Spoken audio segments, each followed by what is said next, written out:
یہ ایک حدیث ہے کہ رسول اللہ نے فرمایا تھا کہ 14ویں صدی کے علماء بدترین مخلوق ہوں گے، مطلب وہ بندر اور واہ، خنزیر کی طرح۔ تو بقول احمدی حضرات کے کہ آج کے جو غیر احمدی علماء ہیں کیا وہ ایسے نہیں ہیں؟ واہ شیخ صاحب کیا بات ہے. لیں جی، یہ سوال بھی ناظرین بڑا پوچھا جاتا رہا ہے جی. 14ویں صدی کے علماء، اچھا جب بھی کسی مولوی سے بات ہوتی ہے تو یہ سب سے پہلے یہ کہتے ہیں جی، اور ہم نے گروپس کے اندر بھی دیکھا ہے جی، کہ جی وہ بندر خنزیر مولوی یہ ہیں مولوی وہ ہیں. اچھا پھر کئی ہمیں بھی شیخ صاحب، جو ہم لوگ قادیانی نہیں ہیں، ہم بھی کبھی علماء کو کرٹیسائز کر رہے ہوتے ہیں، سوری مولوی کو، ہوں یا اگر ہوں علماء کہہ رہے ہیں تو اس کے ساتھ اضافت کر لیتا ہوں سو. علماء سو کو جب کرٹیسائز کر رہے ہوتے ہیں تو یہ ہم پر چڑھائی کرنا شروع کر دیتے جی، یہ بھی قادیانی ہے، یہ بھی قادیانی ہے. ہوں دیکھو جی، قادیانی بھی تو کہتا تھا نا ملا ملا ملا یہ تو یہ بھی تو یہ کہہ رہے ہیں نہیں. یہ ہوں جنون ایشو ہے، یاد رکھیں. قادیانی آپ پر جب یہ اعتراض کرتے ہیں تو اس کا مطلب یہ نہیں ہے کہ وہ مجرد دشمنی اور فقط آپ سے ہوں بغض کی وجہ سے کر رہے ہیں. اس میں حقیقت ہے، ہوں ہمیں اپنی اصلاح کرنی ہے، ہم نے اپنے ہوں علماء اپنے معاشروں کی بھی اصلاح کرنی ہے. مطلب میں صرف قادیانیوں کے اور احمدیوں کے بغض کے اندر اس حقیقت سے چشم بند کر لوں، انحراف کر لوں، نظر انداز کر دوں. ہوں ایک بہت بڑی تعداد ہمارے فارغ التحصیل مدارس کے علماء کی ہے کہ جو ہوں بغیر علم کے فتویٰ دیتے ہیں، اور ان کے اعمال ہوں بھی ایسے ہیں معذرت کے ساتھ کہ جن کی وجہ سے یہ ہمیں موقع ملتا ہے. مگر میں چاہ رہا ہوں کہ میں اس چیز کو اور طریقے سے بھی ایڈریس کروں. پہلی بات یہ ہے شیخ صاحب کہ یہ ہوں 14ویں صدی کے علماء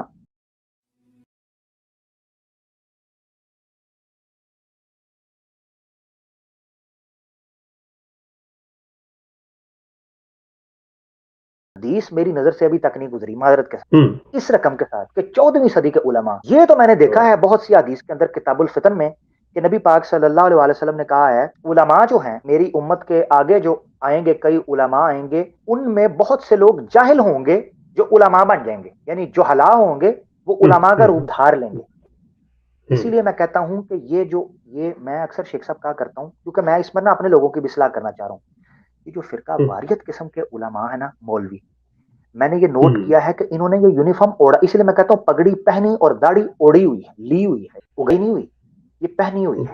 یہ یونیفارم ہے، یونیفارم. مصر کے اندر جب جمال عبد الناصر سیکولرسٹ تھا نا، سوشلسٹ اور سیکولرسٹ کمیونسٹ، اس وقت میں نا جو اخوان کے لوگ تھے وہ نماز پڑھنے کے لیے داڑیاں انہوں نے مڑائی ہوتی تھی کیونکہ یہ پابندی مولویوں کا پکڑ رہے تھے داڑیوں والوں کو، ٹھیک ہے، جیسے ابھی بنگلہ دیش کے اندر پکڑ دھکڑ چل رہی ہے شیخ حسینہ کر. تو وہ داڑیاں مڈانی شروع کر دی انہوں نے.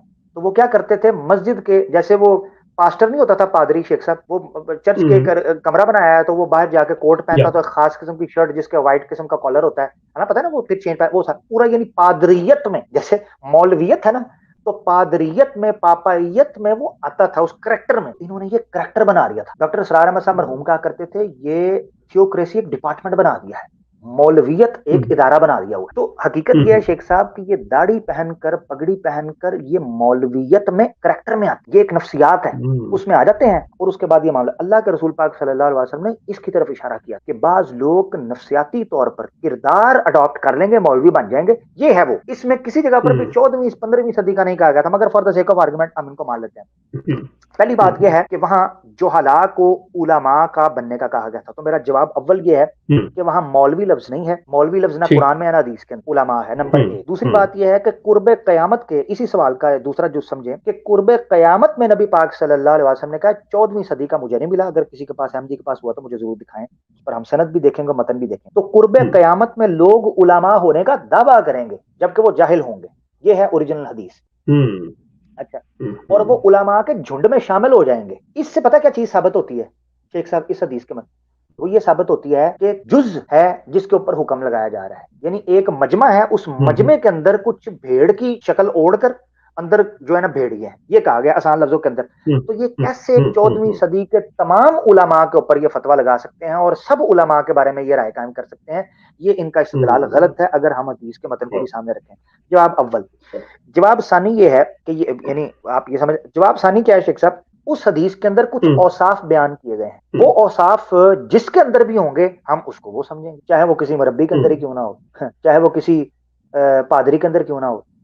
صاف تو ہونا چاہیے تھا یہ کہ ان میں اوصاف بیان کیے کہ وہ کیا کریں گے، جن کا آگے میں ذکر کروں گا وہ کیا کریں گے. اگر یہ مان لیا جائے کہ نہیں ہم نے کسی مخصوص فرقے کے علماء کو یہ کہنا ہے، جیسے احمدی کہتے ہیں نہیں جی نہیں یہ غیر احمدی علماء کے بارے میں کہا گیا ہے، تو پھر حقیقت یہ ہے کہ اس کا فیصلہ اس حدیث کے متن کو سامنے رکھ کر کرے گا کون؟ کیونکہ یہ لوگ کہتے ہیں آپ کے مربی ہیں، مربی کہتے ہیں یہ ہیں، شیعہ کہتے ہیں وہابیوں کے علماء ہیں، وہابیوں کے علماء کہتے ہیں بریلویوں کے علماء ہیں، بریلویوں کے علماء کہتے ہیں دیوبندیوں کے علماء ہیں، سارے ایک دوسرے کو کہہ رہے ہیں، عوام کو بھدو لگا ہوا ہے، عوام کو سمجھ نہیں آ رہی کہ یہ علماء کون سے ہیں، کہ جو یہ جو جاہل اور یہ بدترین مخلوق جو ان کے بقول ہوں گے وہ ہیں کون ہیں؟ اس کا مطلب یہ ہے کہ کوئی قدر امتیاز باقی نہیں رہی کہ جس سے ہم ان اوصاف کے ذریعے فیصلہ کر سکیں کہ یہ کیٹیگرائز کرنا کہ غیر احمدی علماء ہی ہوں گے اور احمدی علماء یا مربی نہیں ہوں گے، اس کا فیصلہ نہیں ہو سکتا۔ اس لیے میں کہتا ہوں ممکن ہے ان کے علماء ہوں، میں تو کئی جگہ پہ یہ کہا ہے کہ جب اب 14ویں صدی کہتے ہو تو 14ویں صدی کے اندر آپ کے مربی بھی تو آ رہے ہیں نا،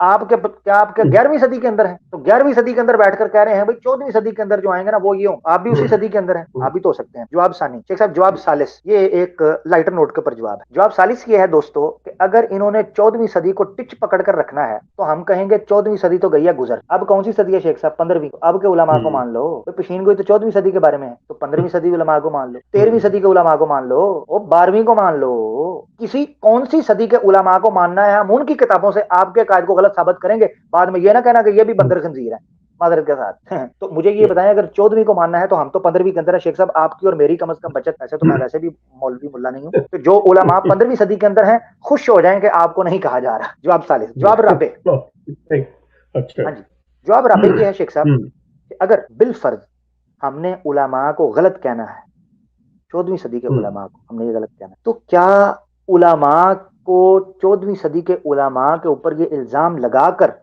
کیا یہ جماعت قادیانیہ کے علماء اور تعلیمات کی صداقت کی نشانی ہے؟ کیا یہ صداقت کی نشانی ہے کہ قرب قیامت میں یہ لوگ آئیں گے؟ تو اس طریقے سے معاملہ ہوگا۔ یعنی میں مثلا جب یہ اب جب اپنی احمدی جماعت کے لوگوں کو، ممبران کو، عوام کو یہ کہہ رہے ہوتے ہیں کہ نبی پاک صلی اللہ علیہ وسلم کے بقول قرب قیامت میں جو علماء آئیں گے وہ بدترین ہوں گے اور جناب ضلالت پر ہوں گے، تو کیا یہ کہنا چاہ رہے ہوتے ہیں کہ چونکہ یہ غیر احمدی علماء ہیں اس لیے ہم لوگ صداقت پر ہیں؟ کیا یہ نکالنا؟ اور یقیناً یہی کہہ رہے ہوتے ہیں، یہ اس لیے باطل ہیں۔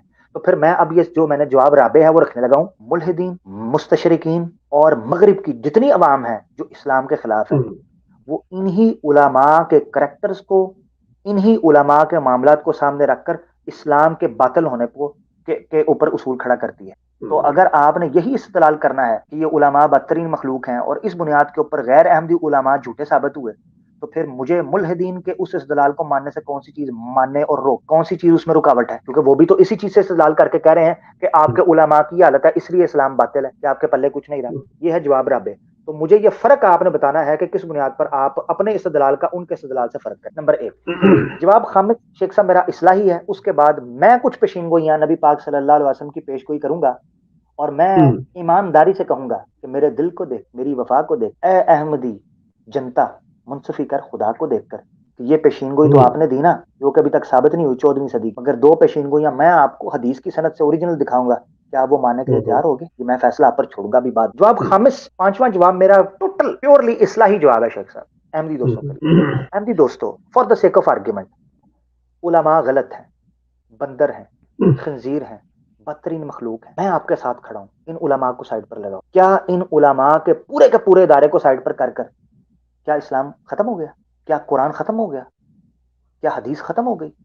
کیا تعلیمات اسلام ختم ہو گئے؟ آؤ اس پر بات کر لیتے ہیں۔ یہ جو آپ کے مربیان بار بار ان علماء کو زد و کوب کرتے ہیں، ان پر تان و تشنیع کرتے ہیں، ان سے کہو کہ نہیں مانتے زیتون ایف ایم لائیو والے ان علماء کو، ان فرقوں کو، آؤ ہم سے تعلیمات اسلام پر بات کر لو۔ تو میں بالکل خالصتاً یہ اصلاحی طور پر کہتا ہوں کہ خدا کا واسطہ ہے، علماء کو، مولویوں کو اور اسلام کو ایک دوسرے سے نتھی مت کرو۔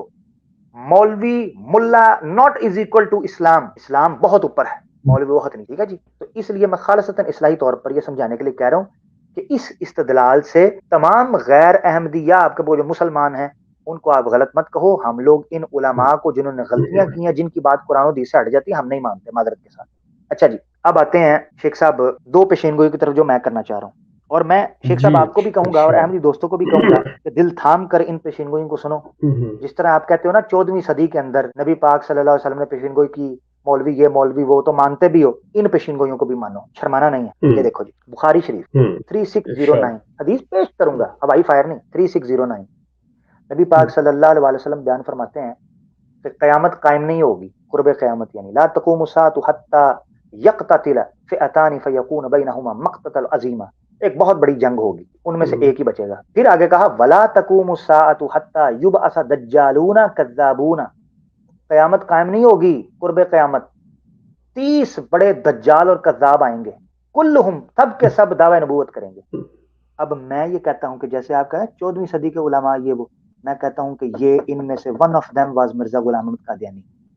ثبوت مانگتے ہو؟ آ جاؤ، مرزا غلام قادیانی کی صداقت پر بات کر لیں گے۔ اس پیشین گوئی کا کیا کرنا ہے احمدی دوستو؟ سوچو، غور کرو، خدا کا واسطہ ہے غور کرو۔ جن پیشین گوئیوں کی طرف آپ توجہ دلا رہے ہو یہ بھی تو اسی محمد مصطفیٰ یا سید یا صاحب الجمال و یا سید البشر بوجہک المنیر لقد نور القمر لا یمکن الثنا کما کان حقہ بعد از خدا بزرگ تو ہی قصہ مختصر، یہ بھی تو اسی کی پیشین گوئی ہے نا۔ اس پیشین گوئی کی طرف کیوں نہیں مانتے؟ لو شیخ صاحب، اب میں خلیفہ صاحب مرزا مسرور کے اوپر پیشین گوئی کرنے لگا ہوں۔ جس طرح یہ کہتے ہیں نا جی علماء آئیں گے کہ جی وہ بندر ہوں گے، بدترین ہوں گے، احمدی دوستو دل تھام کے کہ مشکل بہت پڑے گی، برابر کی چوٹ ہے، آئینہ دیکھیے گا، مربی صاحب سوال کیجئے گا ذرا دیکھ بھال کر۔ اب شیخ صاحب جب میں پیشین گوئی کرنے لگا ہوں، ٹچ کیسے مرزا مسرور کے اوپر بیٹھتی ہے کہ نہیں بیٹھتی، ذرا آپ نے فیصلہ کرنا۔ اور احمدی دوستو، بخاری شریف کی حدیث نمبر 100، آپ صلی اللہ علیہ وسلم فرماتے تھے کہ اللہ علم کو اس طرح نہیں اٹھا لے گا کہ اس کو بندوں سے چھین لے گا، بلکہ وہ علماء کو موت دے کر علم کو اٹھائے گا، حتیٰ کہ جب کوئی عالم باقی نہیں رہے گا تو لوگ جاہلوں کو سردار بنا لیں گے، ان سے سوالات کیے جائیں گے اور وہ بغیر علم کے جواب دیں گے، اس لیے خود بھی گمراہ ہوں گے اور لوگوں کو بھی گمراہ کریں گے۔ لو شیخ صاحب، کیا آپ کے خلیفہ مرزا مسرور سے جاہل کو سردار بنا کر، جس کو قرآن اوپر سے دیکھ کر پڑھنا نہیں معذرت کے ساتھ آتا، اس کو خلیفہ نہیں بنا لیا؟ اور چھوٹے چھوٹے بچوں کو وہ گمراہ نہیں کر رہا بیٹھ کر؟ میں کہتا ہوں یہ پیشین گوئی اس کے بارے میں کیوں؟ آپ کہیں گے بتاؤ بھائی ثابت کرو۔ میں نہیں 14ویں 15ویں 16ویں 13ویں، میں استدلال سے بات کروں گا۔ یہ سنیں جی، میں نے کیوں اس کو گرین اور ریڈ میں کیا شیخ صاحب، میں آپ کو بتاتا ہوں۔ اور احمدی دوستو ذرا توجہ سے میری بات سننا کہ میں نے گرین اور ریڈ میں اس کو کیوں ہائی لائٹ کیا۔ شیخ صاحب، گرین عبارت کہتی ہے کہ علماء کو موت دے دی جائے گی اور علماء کوئی بھی عالم باقی نہیں رہے گا۔ ٹھیک ہو گیا شیخ صاحب؟ عبارت ذرا دیکھیے، کیا عبارت کیا کہہ رہی ہے؟ علماء کو موت دے کر علم کو اٹھایا جائے گا اور عالم باقی نہیں رہے گا۔ اب اس کے جواب میں ہونا کیا چاہیے تھا؟ تو لوگ جاہلوں کو کیا بنا لیں گے؟ نہیں، عالم فوت ہوا ہے، علم اٹھا ہے، تو لوگ جاہلوں کو کیا بنانا چاہیے تھا؟ عالم۔ شیخ صاحب فوت کون ہوا ہے؟ فقدان کس کا آیا ہے؟ تو ہونا چاہیے تھا لوگ جاہلوں کو عالم بنا لیں گے۔ اللہ اکبر، میرے نبی کی پیشین گوئی چیک کرو، آقا نے کہا عالم مر جائیں گے، علم اٹھا لیا جائے گا، عالم کوئی نہیں رہے گا اور جاہلوں کو سردار بنا لیا جائے گا۔ یہ نہیں کہا عالم، سردار، خلیفہ، امیر، حضور، پیارے آقا۔ آگے کلیئر کر دیا نا کہ وہ علم کے بغیر جواب دیں گے، علم کے بغیر جواب دے گا، اس سے سوالات۔ یہ بالکل وہ احمدی دوستو بالکل کیسے پیشین کو ٹچ سامنے بیٹھ رہی ہے۔ آپ دیکھو ایم ٹی اے کے اوپر آپ کے خلیفہ مرزا مسرور بیٹھے ہوئے ہیں، عالم جا رہے ہیں، فوت ہو چکے ہیں، اور ایک جاہل کو آپ نے سردار بنا لیا ہے۔ لوگ بچے چھوٹے سوال پوچھ رہے ہیں، مرزا صاحب کیا میں جب لندن آؤں گی تو میں آپ کے گھوڑے پر بیٹھ سکتی ہوں؟ آگے خلیفہ مرزا مسرور صاحب کہتے ہیں کتنے گھنٹے بیٹھنا ہے آپ نے گھوڑے پر؟ آپ کو گھوڑے پر بیٹھنا ہے، بٹھاؤں گا میں، آؤ آپ کو میں گھوڑے پر بٹھاتا ہوں۔ 2 گھنٹے ڈیلی بیٹھنا ہے آپ نے میرے گھوڑے پر۔ یہ مرزا مسرور یہ جواب دے رہا ہے ایک چھوٹی سی بچی کو کہ آپ کو میں گھوڑے پر بٹھاؤں گا اور 2 گھنٹے میرے گھوڑے پر بیٹھنا ڈیلی۔ آپ کے گھر والے پریشان تو نہیں ہوں گے آپ میرے گھوڑے پر بیٹھو گے؟ آپ کی امی بیٹھنے دیں گی؟ جی ہاں امی بیٹھنے دیں گی، چلو پھر میں آپ کو شوق ہے، میں بٹھاؤں گا آپ کو۔ یہ بچی سے بات ہو رہی ہے۔ یہ ذرا فوکس کریں میری پیشین گوئی، سر جان نہیں چھوٹے گی، خود بھی گمراہ ہوں گے اور لوگوں کو بھی گمراہ۔ احمدی دوست جاگ، جاگ احمدی قادیانی جاگ، سوچ احمدی سوچ۔